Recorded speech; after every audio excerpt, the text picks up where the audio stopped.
महाभारत के युद्ध में कौरवों और पांडवों की ओर से कुल 18 अक्षौहिणी सेनाओं ने भाग लिया था।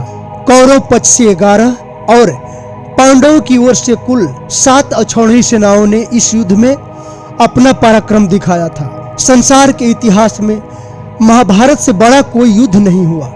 इस युद्ध में जो भारतवर्ष को क्षति हुई उसकी कल्पना की सीमा मानव मस्तिष्क के बाहर है। ऐसे ऐसे वीर, महाप्रतापी, महारथी, अर्धरथी, विद्वान और कितने ही शूरवीर समय से पहले ही काल कलवित हो गए और न जाने कितने ही ज्ञान विज्ञान हमारे भारतवर्ष से सदा सदा के लिए समाप्त हो गए। इस युद्ध का जो परिणाम था वह इसके भीषण नरसंहार से भी अधिक था, क्योंकि जिन योद्धाओं, महारथियों, विद्वानों को अपने समाज, अपने परिवार, कुटुंब, अपने देश तथा संसार को अपने ज्ञान के प्रकाश से आलोकित और प्रकाशित करना था, वह समय से पहले ही समय रूपी काल के गाल में भस्म हो गए। परंतु फिर भी कुछ गिनती के महारथी योद्धा चिरंजीवी इस युद्ध में बच पाए थे। वे कौन थे और आज कहां हैं, उन्हीं योद्धाओं की चर्चा इस वीडियो में करेंगे। इससे पहले आप मेरे चैनल को सब्सक्राइब कर लीजिए और अगर यह वीडियो आपको अच्छा लगा हो, आपके लिए ज्ञानवर्धक हो, तो कृपया अपने मित्रों को भी शेयर करें। सबसे पहले हम बात करते हैं कौरवों और पांडवों के कुल गुरु कृपाचार्य की। कृपाचार्य उन 7 चिरंजीवियों में आते हैं जिन्हें अमर होने का वरदान मिला है। महाभारत या फिर किसी भी ग्रंथ में उनकी मृत्यु होने का कोई भी प्रमाण नहीं है। वह महर्षि गौतम शारद्वान के पुत्र थे। उनकी माता का नाम जनपदी था। वह इंद्र के द्वारा भेजी गई एक अप्सरा थी। महर्षि गौतम शारद्वान और अप्सरा जनपदी के मिलन से 2 बालकों का जन्म हुआ, जिसको माता पिता ने जन्म के बाद ही जंगल में त्याग दिया। उसी जंगल में हस्तिनापुर राज्य के राजा शांतनु विचरण कर रहे थे। अचानक उनकी दृष्टि दोनों नवजात बच्चों पर पड़ी और वे उन्हें उठाकर राजमहल ले आए। ऐसी कृपा करने के कारण बालक का नाम कृप और बालिका का नाम कृपी रखा गया। बड़ा होने के बाद कृपी का विवाह पांडवों और कौरवों के गुरु द्रोणाचार्य से हुआ। कृपाचार्य महाभारत युद्ध समाप्त होने के बाद पांडवों के कुल गुरु बन पांडवों के पौत्र अभिमन्यु और उत्तरा के पुत्र परीक्षित को उन्होंने अस्त्र शस्त्र की विद्या सिखाई थी। कृतवर्मा यादव वंश के थे।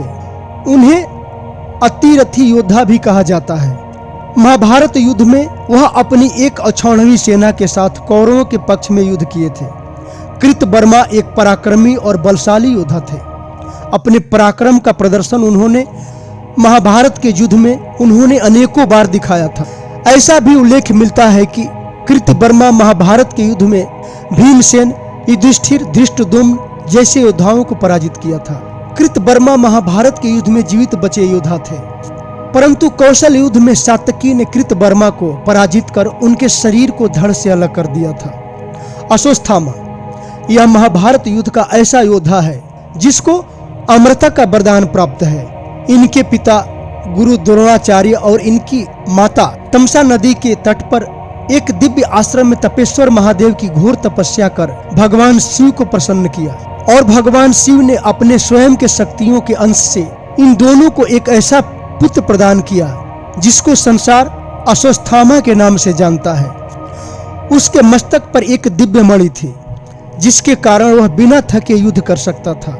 गुरु द्रोणाचार्य को अपने पुत्र के शक्तियों पर इतना भरोसा था कि वह जानते थे कि इसे कोई भी मार नहीं सकता।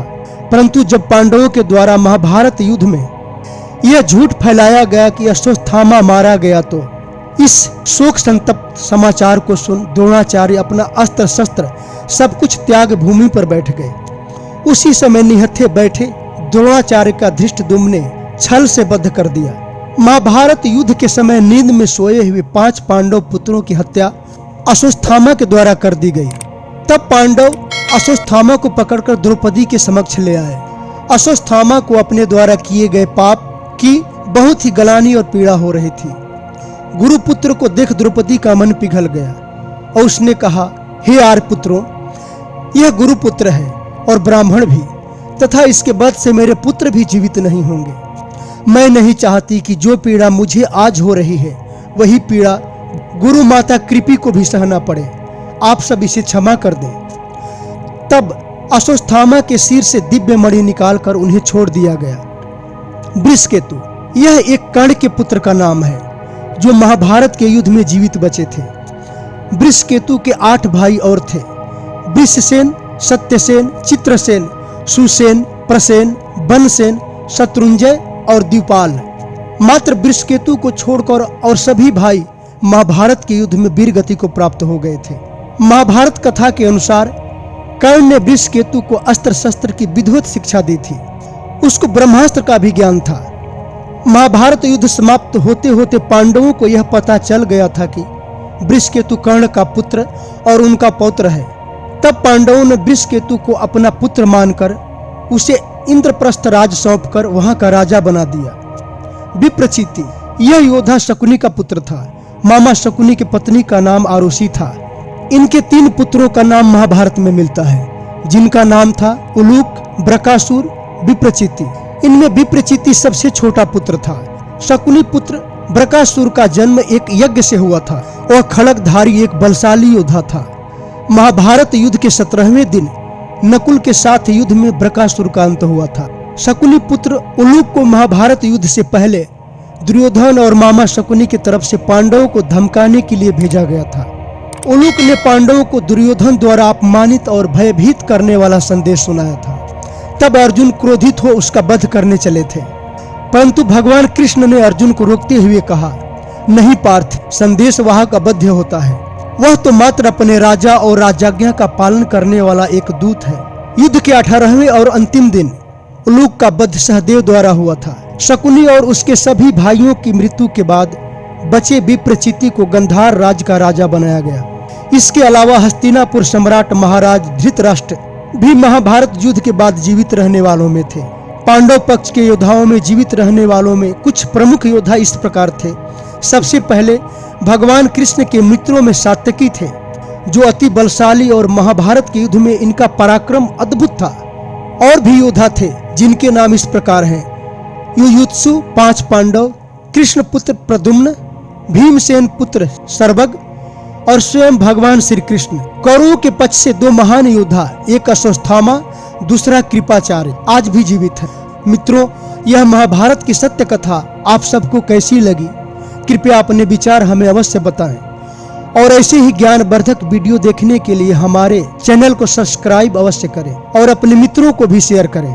फिर महाभारत की कुछ अनसुनी सत्य कथाओं के साथ मिलते हैं। तब तक के लिए आप सभी को मेरा प्रणाम।